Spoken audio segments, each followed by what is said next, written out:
बिस्मिल्लाहिर्रहमानिर्रहीम। अस्सलाम वालेकुम फ्रेंड्स। मैं हूं मोहम्मद इरफानुल्लाह और आप देख रहे हैं हमारा यूट्यूब चैनल। तो आज का टॉपिक यह है कि काफ़ी दोस्त अब आप पूछ रहे हैं कि हमें जो यूनिवर्सिटी ने डेडलाइन दी है रजिस्ट्रेशन की, क्या कहते हैं उसमें, यूनिवर्सिटी में जो नए स्टूडेंट जिनका एडमिशन हुआ है अभी रिसेंटली, तो 19 अगस्त, 20 अगस्त, 25 अगस्त, 1 सितंबर से 15 सितंबर के दरमियान हमें कहा गया है। तो अगर हम इस ड्यूरेशन में ना पहुंच पाएँ, हमारी डिग्री लेट हो, हमारी वीज़ा हमारा लेट लगे, टिकट ना मिले सस्ती, या कोई भी वजह हो, तो क्या ऐसा पॉसिबल है कि स्कॉलरशिप तो कैंसिल नहीं होगी क्या, कि या फिर एवरीथिंग इज़ ओके। तो इसके बारे में और मेरे माइंड में एक क्वेश्चन था, वो बहुत ही इंपॉर्टेंट था, अभी माइंड से उतर गया है। ठीक है, चलें याद मैं करता हूँ अगर आ जाता है तो।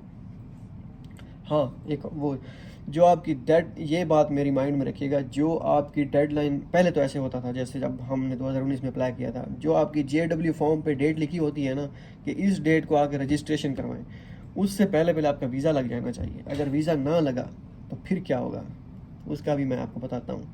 पहले मैं आपको ये बता दूँ कि यूनिवर्सिटी, अगर आप टाइम पे नहीं पहुँचते, फॉर एग्जांपल अगर यूनिवर्सिटी ने आपको डेडलाइन दी है 28 अगस्त तक आप पहुँचे, तो अगर हम ना पहुँचे तो फिर कोई बड़ा मसला नहीं है।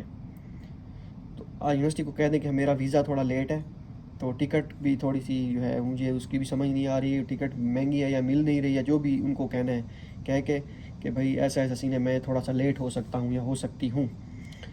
तो वो फिर आप उनसे डिस्कस करें, वो यूनिवर्सिटी वाले आपको कह देंगे हाँ कोई मसला नहीं, आप लेट हैं। तो इसका इतना बड़ा इशू नहीं था, लाजमी नहीं कि लोहे पे लकीर नहीं है कि आप इस डेट को ही पहुँचें। अगर ऊपर नीचे डेट हो जाती है तो इट्स ओके, कोई इशू नहीं है। फॉर एग्जांपल अगर आपने जाना है अगस्त में, 15 सितंबर तक जाना है, या 10 सितंबर तक जाना है, या 30 अगस्त तक जाना है आपने, लेकिन आप कहते हैं मेरे तकरीबन कम अज़ कम 10-15 दिन तो लेट हो ही जाऊँगा, तो फिर क्या होगा, स्कॉलरशिप कैंसिल हो जाएगी। यूनिवर्सिटी को आप कह देंगे, यूनिवर्सिटी कहेगी कोई इशू नहीं, हाँ ओके ओके, तो वो कर लेंगे। अगर तो यूनिवर्सिटी को ये हुई कि भाई नहीं नहीं आप पहुँचें, जो भी हो आपने पहुँचना है, तो फिर तो भाई वो है, लेकिन ऐसा यूनिवर्सिटी कहती ही नहीं है। आप उनसे कांटेक्ट करें, वीचैट ग्रुप उन्होंने बनाया होगा, तो वो आपको कह देंगे कोई मसला नहीं, ओके ठीक है।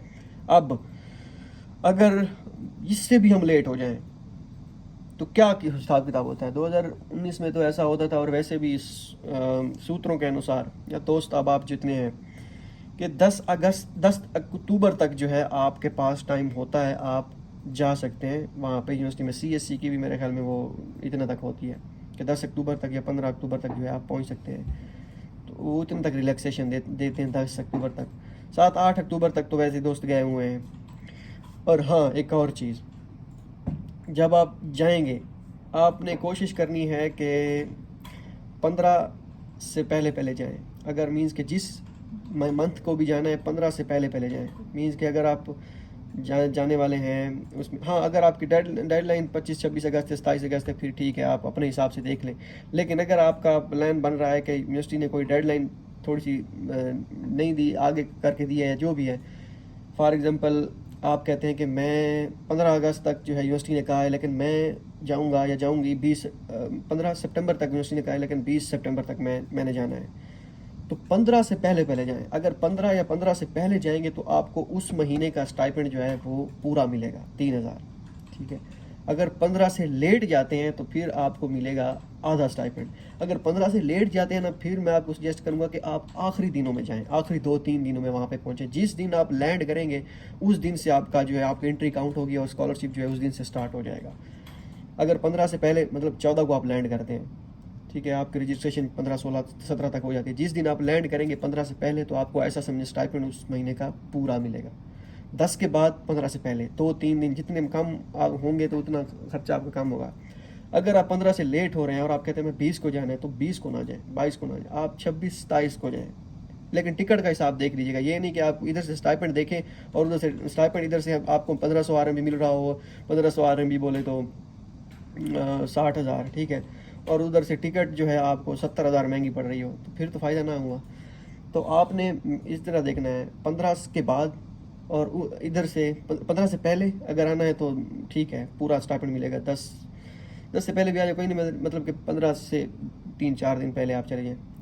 अगर 15 से लेट हैं तो फिर आखिरी 25 के बाद आप वहाँ पे पहुँचें, ठीक है। इस तरह आप स्टाइपेंड आपका जो है आधा तो मिलना आधा ही है, क्योंकि आप ये ना सोचें कि आप मैं 27 या 28 को हम पहुँचे तो हमें ये ना हो स्टाइपेंड मज़ीद आधा मिल जाए, नहीं। अगर 16 को गए आपको आधा स्टाइपेंड मिलेगा, 1500 RMB, ठीक है। अगर आप 27 को गए, 28 को गए, आपको आधा स्टाइपेंड मिलेगा। तो आप पे डिपेंड करता है कि आपने कितने दिन जो है आपने वो करना है, तो ये इट्स अप टू यू, ठीक है। अब आते हैं कि अगर आपका जो JW फॉर्म है उस पर या एडमिशन नोटिस या JW फॉर्म पे भी एक डेट होती है, याद रखिएगा, मेरे ख्याल में, मुझे तो ऐसा याद आता है सूत्रों के अनुसार, वहाँ पे एक डेडलाइन वो टाइम लिखा होता है कि ये फ़लाँ इतनी डेट, उस डेट से अगर आपने वीज़ा उस डेट तक ना लगवाया तो आपको यूनिवर्सिटी से फिर एक्सटेंशन लेटर लेना होगा। मींस के जेरी वाले कहते, मेरे खुद के साथ यही हुआ था 2019 में, क्योंकि वो मसला बन गया था उसका बैंक स्टेटमेंट का, और उस तरह वो करवाते करवाते ईद की छुट्टियां बीच में आ गई थी आई थिंक, तो वो करते करते जो है वो मेरा वो JW फॉर्म एक्सपायर हो चुका था। वो भी वो कहते हैं कि 7 दिन पहले आओ, जो लिखी हुई डेट उस वक्त तो यही कहते थे, चलो अब वो हो गया। अब हो सकता है वो एक्सटेंशन लेटर को जो है वो फिर अभी आपने शायद कोई डॉक्यूमेंट्स वगैरह लिस्ट वगैरह अगर देखी हो, वहाँ पे एक्सटेंशन लेटर अगर मेंशन है तो वो वही चीज़ होगी जो मैं कह रहा हूँ। अगर एक्सटेंशन लेटर ना हो फिर NOC शायद चलता है, लेकिन NOC नए स्टूडेंट्स के लिए NOC ज़रूरत नहीं है, वो पुराने वालों के लिए है। एक्सटेंशन लेटर आपका उस पर लिखा होगा कि ये लड़का इस डेट तक आ सकता है, मींस के मेरी पता नहीं डेट कितनी थी, 31 सितंबर थी या अक्टूबर तक लिखा हुआ था, उस वक्त की बात है। ये उन दिनों की बात है फराज, जब मकान कच्चे, लोग सच्चे मकान कच्चे, और घर में 10-15 बच्चे हुआ करते थे, उस दिनों की बात, ठीक है। तो वो ऐसे मजाक करो, उस पर इसलिए क्यों थी वो ख़त्म होगी। उसके बाद उन्होंने 10 से 15 दिन मुझे मज़ीद दिए थे कि भाई हाँ भाई इस ड्यूरेशन में आप, ये लड़का इस ड्यूरेशन तक आ सकता है, वो भी ख़त्म हो गया। उसके बाद मैंने कहा दोबारा यूनिवर्सिटी से कहा कि भाई मैं, उन्होंने कहा नहीं अब आप नहीं आ सकते। तो वो जो लिखी हुई है डेट, उस डेट का भी आपने ख्याल करना है। अगर JW फॉर्म पे एडमिशन नोटिस और JW फॉर्म पे सेम डेट होगी शायद, या एडमिशन नोटिस थोड़ी सी लेट हो, जो भी है, लेकिन आपने एडमिशन JW फॉर्म को देखना है। JW फॉर्म पे अगर डेट है तो ठीक है, अगर नहीं है तो फिर आपने एडमिशन नोटिस वाली जो डेट लिखी हुई है इन दोनों पे, उनको आपने फोकस करना है। जो भी लेट है, मीन्स कि अगर एडमिशन नोटिस पे पहले लिखी हुई है और JW पे थोड़ी सी आगे करके है, लेट है, तो आप JW वाला कंसिडर करें। तो इन पे जो डेट लिखी हुई है इसी ड्यूरेशन से पहले पहले वीज़ा लगवाएं। अगर ना लगवाया फिर यूनिवर्सिटी को मेल करनी पड़ेगी कि एक्सटेंशन लेटर दो, एक्सटेंशन लेटर दो हमें। उस पर वो लिख के देंगे कि हाँ भाई मेरे पास एक्सटेंशन लेटर का पता नहीं पड़ा हुआ है सैंपल या नहीं, मुझे देखने पड़ेंगे डॉक्यूमेंट। तो वो फिर एक्सटेंशन लेटर आपको देंगे, एक्सटेंशन लेटर में लिखा होगा कि ये लड़का इस तारीख तक आ सकता है, फिर वो एक्सटेंशन लेटर आप अप्लाई करेंगे, तो उसके बाद जो है आपका वीज़ा लगेगा, ठीक है। ये चीज़ भी आपने अपने माइंड में रखनी है, क्योंकि दोस्त अब आप पूछ रहे होते कि हमारा लेट है, हमारी डिग्री नहीं मिली, हमें ये नहीं मिला, हमें वो नहीं मिला, अभी तकरीबन महीना डेढ़ लग जाएगा, ये है वो है। तो लटरम पटरम जितने भी क्वेश्चन थे मैंने सारे कवर करती हैं, ठीक है। होप सो ये वीडियो आपके लिए फ़ायदेमंद साबित हो। और हाँ,